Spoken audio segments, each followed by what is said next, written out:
From the New Arts and Media Studios in River West, the greatest neighborhood in the world, I'm Charles Purcell. This is The Log. I was reminded again over the weekend that River West is absolutely the greatest neighborhood in the world. I did something that I hadn't done for a while. I accepted an invitation to go over to somebody's house and hang out, somebody in the neighborhood. But this was a backyard fire pit kind of a situation, maybe a dozen people.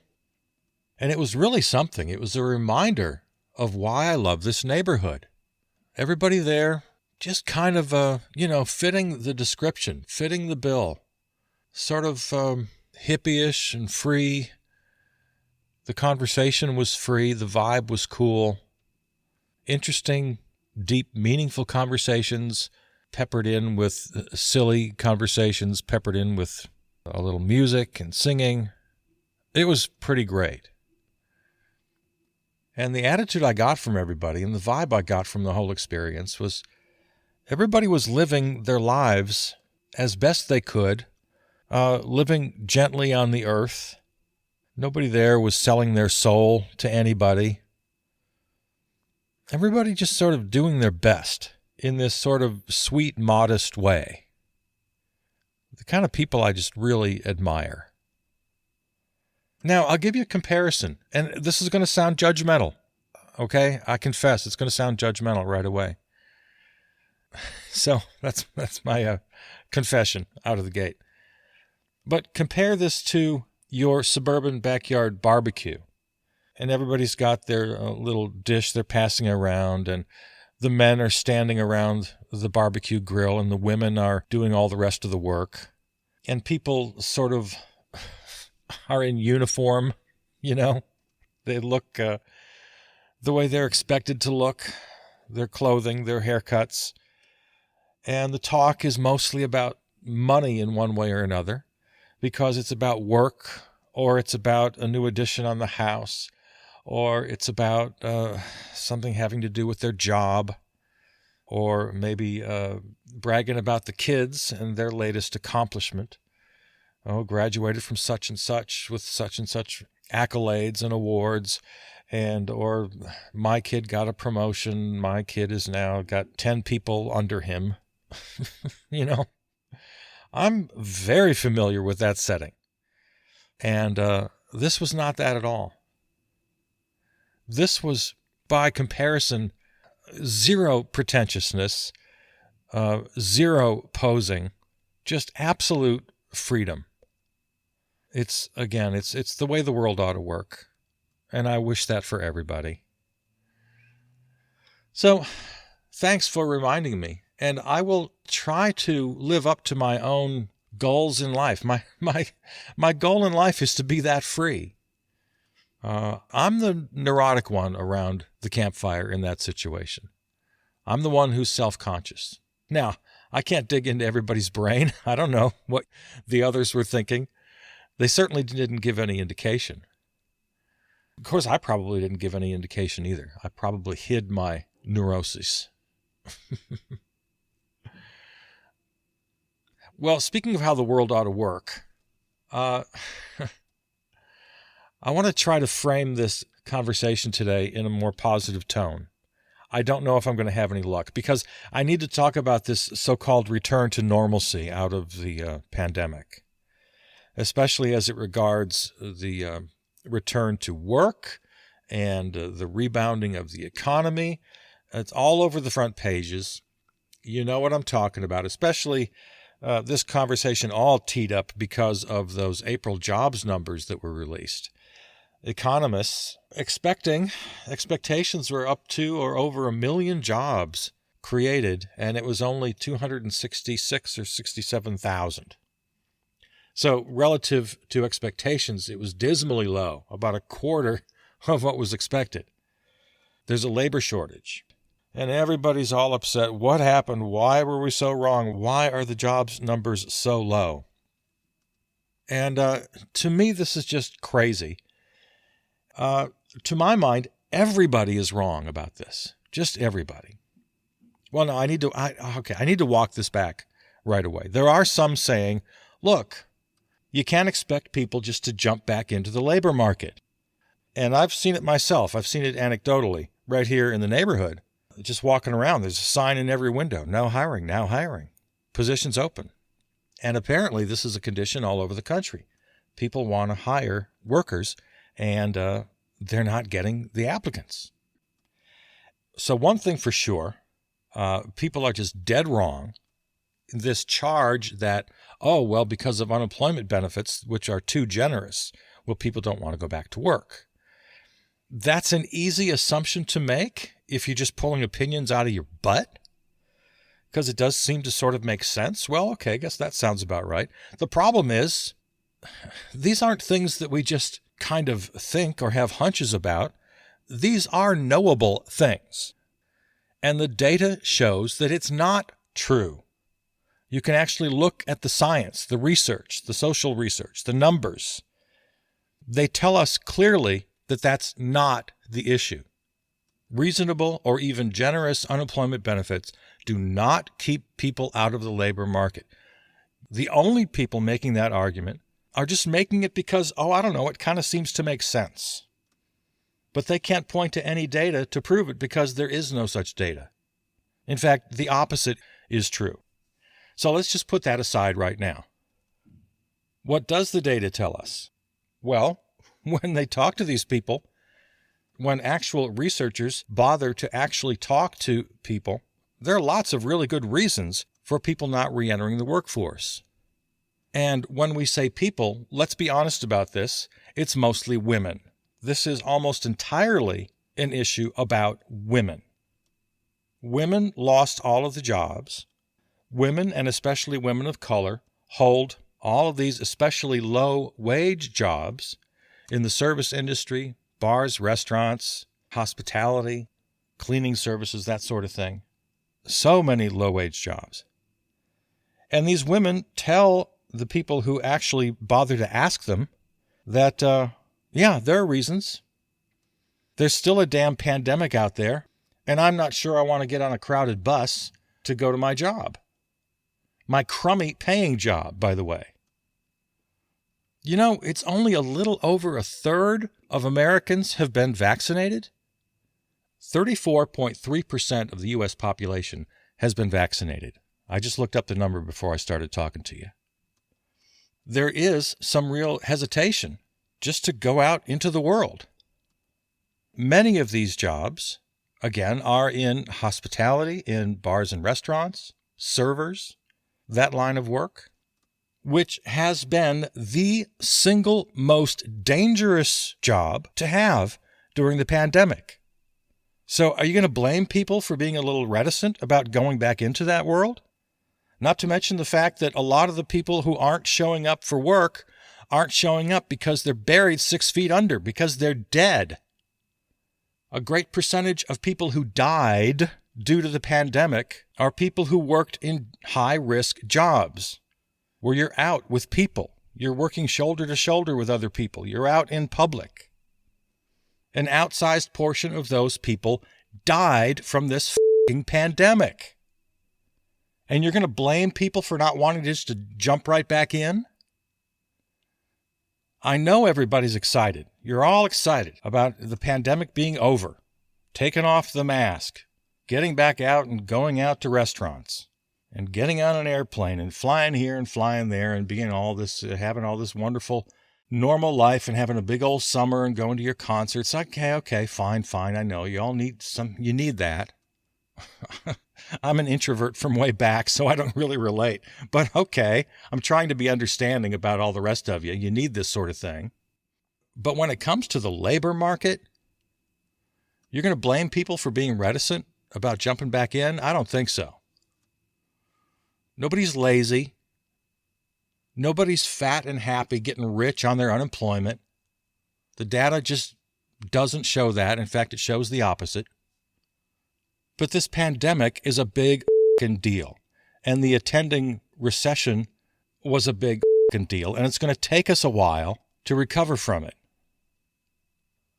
Now, there's an uneven recovery here.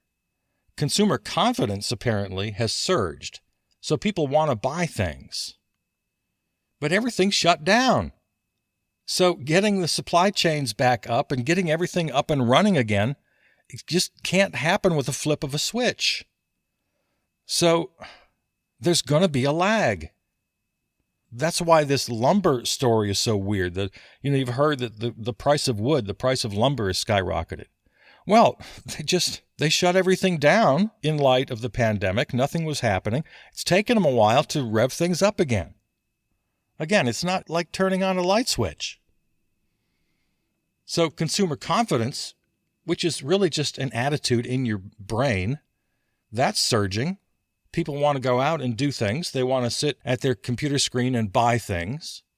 But it requires a whole world of workers and infrastructure and supply chains and raw materials and manufacturing. It takes all this activity. It takes this world of activity to create these things that you want, sitting comfortably in your pajamas on your computer ordering off of Amazon. It takes an awful lot of work to get you what you want. You having a sudden change of heart and wanting to buy things again, that is the flip of a switch. Okay, I've just decided that now. Getting it all up and running is not. It's a very different story. So just get over yourselves. Those of you who are impatient with this slow recovery, it's going to take a while. The other big reason, and we've already said this is mostly a women's issue at this point, the numbers are so uneven in the labor market regarding men and women. Well, a lot of schools are still closed, or they've tried several times to open up, but the pandemic breaks out again. They have to close again. So women who are mothers, they got damn kids to take care of. Now, this gets us to a much bigger and deeper issue that you and I have talked about before. The world just should not work this way. Back in the 60s and 70s, when it became impossible for one income to support a family, and all of a sudden over a stretch of just 10 to 20 years, now you needed two incomes to support a family. That was nobody's fault except the greedy bastards on the top of the hill. Nobody wants equal rights for women more than I do. My big complaint about this transition from the 60s to today, my big problem is that one income should have remained the standard for supporting a family. If the world had worked like it ought to have worked, in a two-parent household, one parent could stay home, the other could work, and they could decide between them which would do which. Or each of them could work 20 hours. The point being, one 40-hour paycheck, however you divide it between the couple, would still support a family. But no, now you need two people out working 40 hours a week or more. And then in this transition, we hardly transitioned at all culturally, and women still bore the brunt of all the so-called free labor. Now, I'm not telling you anything you don't already know. We've complained about this plenty of times. But now it really comes into full focus as the money folks are complaining about this labor shortage. Well, what do you want from women? God damn it. By comparison, men are doing just fine in the labor market. They're working. Women aren't working. Schools are closed, many of them. And for younger children, childcare is going to cost you a couple $100 a week, full-time childcare. And the crummy, lousy wages you're offering, minimum wage is still $7.25, which is just this sort of pathetic cosmic joke. If you're paying $7.25, or even if you're paying $10, or even if you're paying $15 an hour, you want to factor in a couple $100 of childcare into that family budget?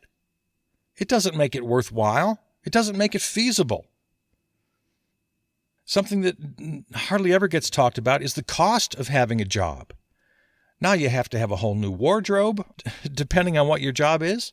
You got to have extra wardrobe. You have to have transportation of some kind, either a car and all the expense that goes with that, or the monthly bus pass and all the trouble that goes with that and the inconvenience. It costs money and time and energy to have a job outside of the work of the job itself. And again, many of these jobs that aren't filled, they're not nice little cushy jobs you can do via Zoom. No, those jobs never really went away. That has never been the issue. All the signs in the windows are for crummy, low-wage service jobs, mostly lost by women, and now you expect women to fill those jobs, and you don't provide childcare. Many schools are still opening and closing because of the damn pandemic. And let's go back to this weekly benefit for a minute. Let's suppose somebody has made the decision that, no, I'm just going to stay on my unemployment. Well, who's to blame them? You're actually able to take care of your kids. And again, I'm talking about a certain cohort right here, but it's a large part of the picture.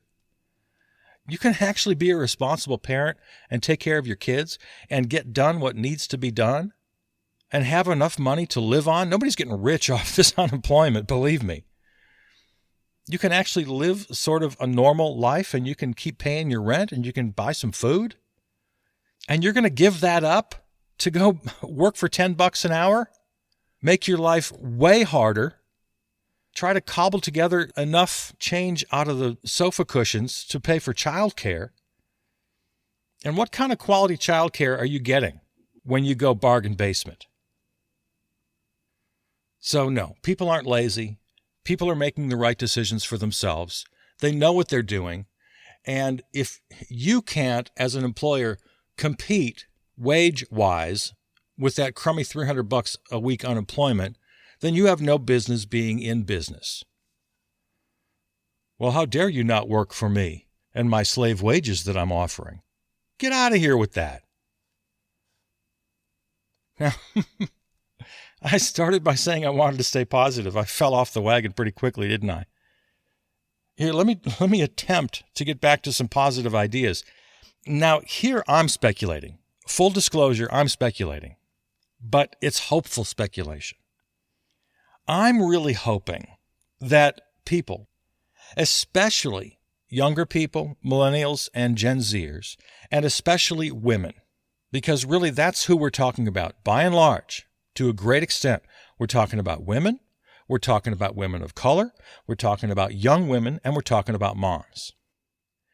I'm kind of hoping that, like the wonderful men and women I shared the campfire with this past weekend, they have come to a realization that the world is not built for them. It's not serving their needs.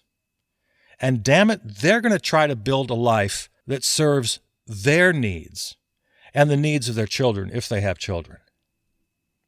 I'm not just going to automatically go jump into a workforce that doesn't pay me what I deserve, that doesn't respect me, that doesn't give me any sort of loyalty or security. A system that just expects me to farm my children out to some strangers. And because my budget is very tight, I can't even get the best options there. We know that child care workers are among the lowest paid in all of the workforce. Where exactly are we sending our kids? And I'm not, this is not disparaging. I'm not disrespecting people who work in that field. But let's just be honest about it. What can you expect to get if you're doing bargain basement shopping for your own child's daycare? That is a sad situation to even contemplate. So if I'm trying to be positive here, my thought is that the people who are not jumping back into the workforce know exactly what they're doing, and they're going to demand more. And if they don't get it, then they're not just going to take it anymore. They're going to find a way to make their lives work without just surrendering their lives to these taskmasters offering slave wages. For over a year, you and I have been talking about how the world has to change. We cannot expect to go back to the so-called normal after the pandemic. This thing has to teach us something. This incredible life-changing experience has to change our lives. The idea, the ridiculous notion that we could just go back to the way it was, for me, was never an option.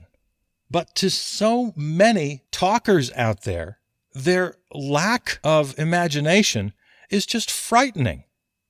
That's all they want to do, is to go back. There's no going back.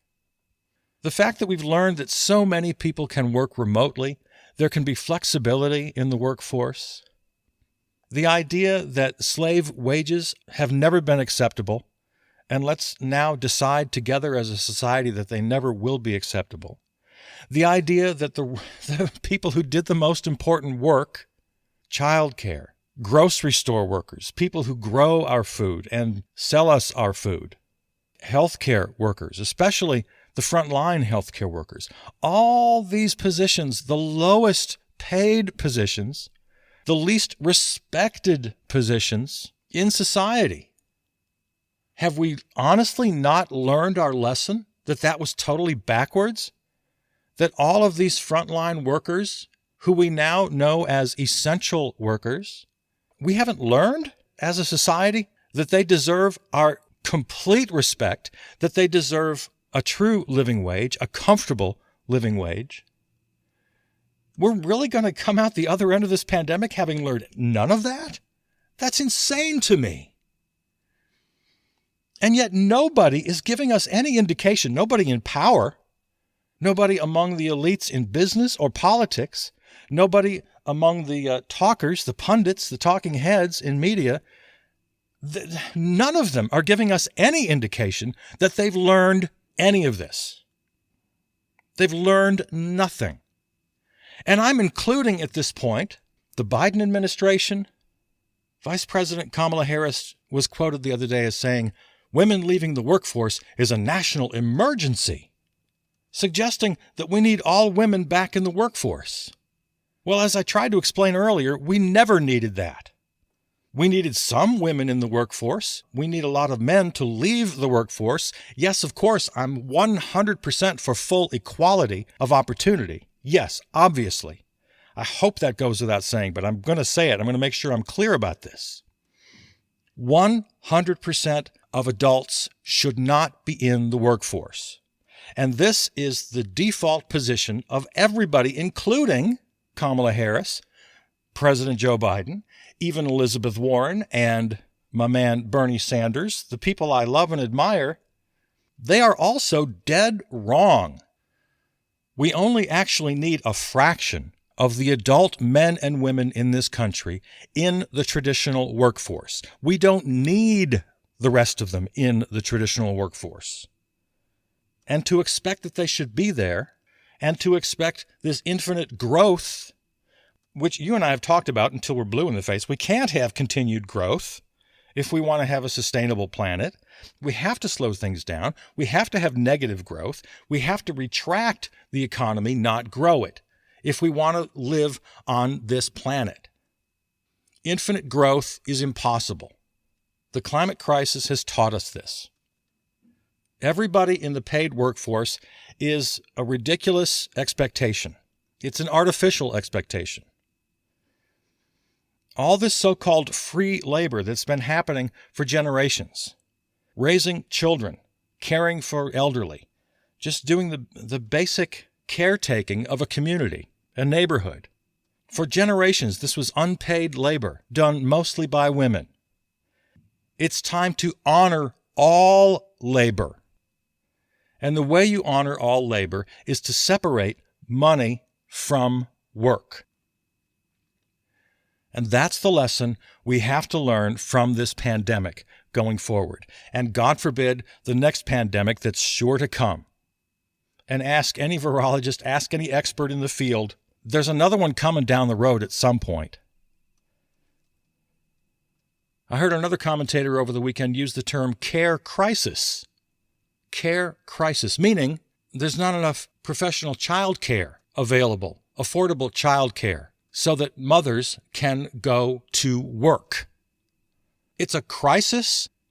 Parents can't take care of their own children. I don't accept that. Parents should have the option, every parent should have the option of raising their own children. You shouldn't have to farm them off to strangers 40, 50, 60 hours a week as soon as the kid is 6 weeks old. and then right on through school age. And then, I mean, it's a ridiculous expectation. It should never have been true. So it's a crisis that parents take care of their own kids? No, that's not a crisis. That's the way it ought to be.